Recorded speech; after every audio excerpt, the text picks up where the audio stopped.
The floodwaters have left communities in Letcher County devastated. Now that the water is receding, people are left with destroyed homes and businesses. One of those businesses is Sexton's Used Cars in Whitesburg.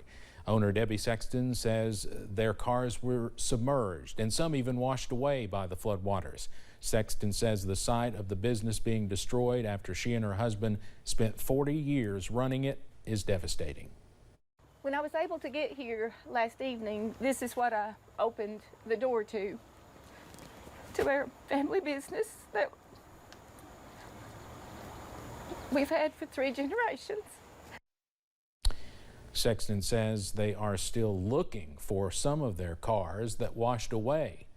We'll have more on the flooding devastation in Letcher County coming up at 5:30. Among the buildings impacted by flooding in Knott County, Heineman Elementary School. Knott County Superintendent Brent Hoover says the destruction is terrible. Right now, his team is assessing the damage and determining how to get the facilities ready for kids to come back. At this time, we're going to delay the start of school. We don't have a timeline as to when we will be going back to school. Those dates are yet to be determined based on preparing our facilities, getting the infrastructure back in place.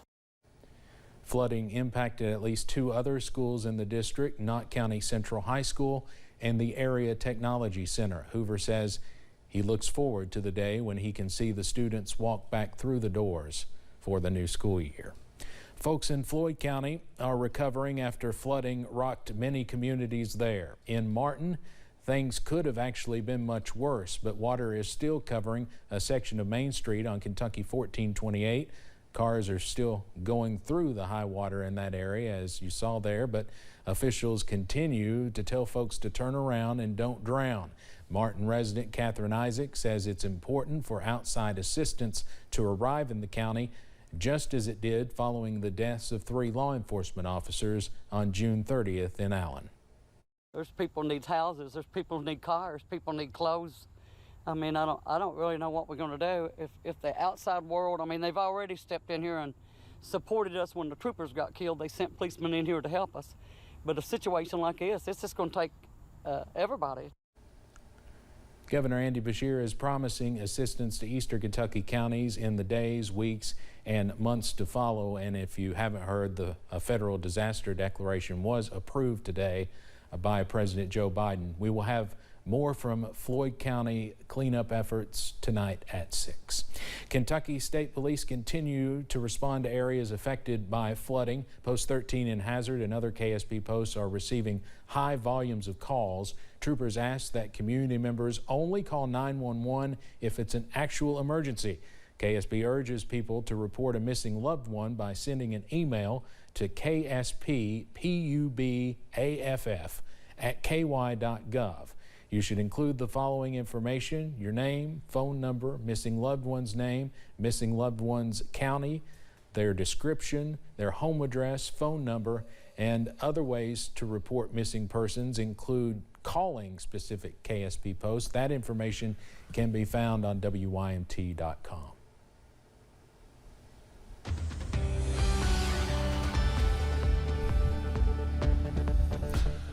Calming down. That is the big story of the day, the night, and the weekend. There is still some rain out there, so don't let your guard completely down just yet. But thankfully, a much-needed break is on the way. Let's take a look, see what's going on live pinpoint Doppler radar. Still a few flood warnings. We'll talk more about those here in a little bit. One little lone shower up near the Kentucky, West Virginia border. We'll take a closer look at that here in just a second. Basically into Boyd County, going back over toward Cannonsburg there. And then again, we've got another one down to our south. We'll take you back out and look at that real fast down here near the Kentucky-Tennessee border out toward Monticello and parts of McCree County. So we're going to keep an eye on both those for you tonight. Looking at the Mountain Parkway near the Slade, near the Wolf-Powell County line. Not a whole lot of action there. They've changed the view on that camera once again. Some sunshine up there. That's a good sign already. Some of those skies starting to clear out already. US 119, US 23 over at Pikeville. No major issues over there for the moment. Temperatures hovering right there around the 80-degree mark. Some just above, like Irvin at 84. Some just below, like Wise at 70. Dew point's pretty high. So again, you're going to be feeling that air you can wear out there for a little longer. Your weather app forecast Please keep this handy all weekend long, but tonight I think we start to die off on our rain chances and dry out and clear out. Steve? Brandon, thank you. There are so many compassionate Kentuckians ready and willing to help their neighbors. We're seeing an example of that today in Wolfe County.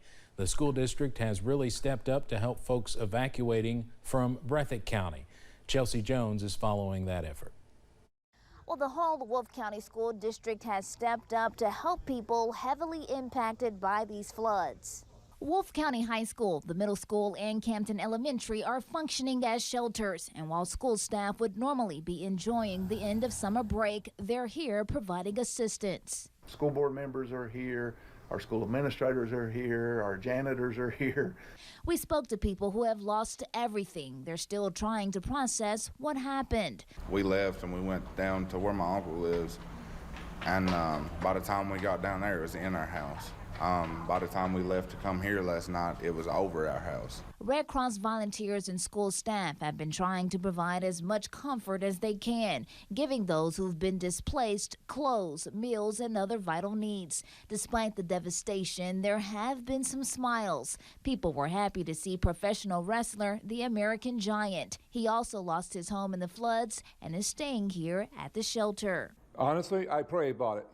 Day by day, all these things will pass away. It's going to come back to normal. Now, the superintendent tells me it will take a collective effort to help these people get back on their feet. He's asking others to make donations if they can.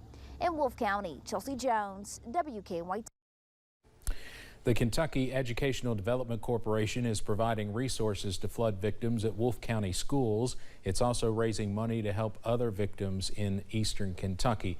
To find out how you can donate, just find this story on WYMT.com. In times like this, we know Eastern Kentuckians are the first to lend a helping hand.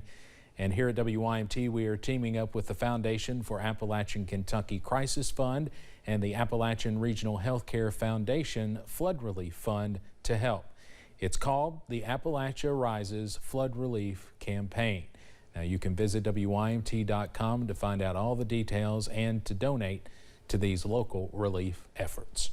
Coming up on First at 4, is the U.S. headed towards another recession? Politicians can't seem to agree on the economy's direction. Oh, we don't have any rain to worry about for the first part of the weekend. We could see some more coming in the near future. I'll tell you more about that in just a few minutes.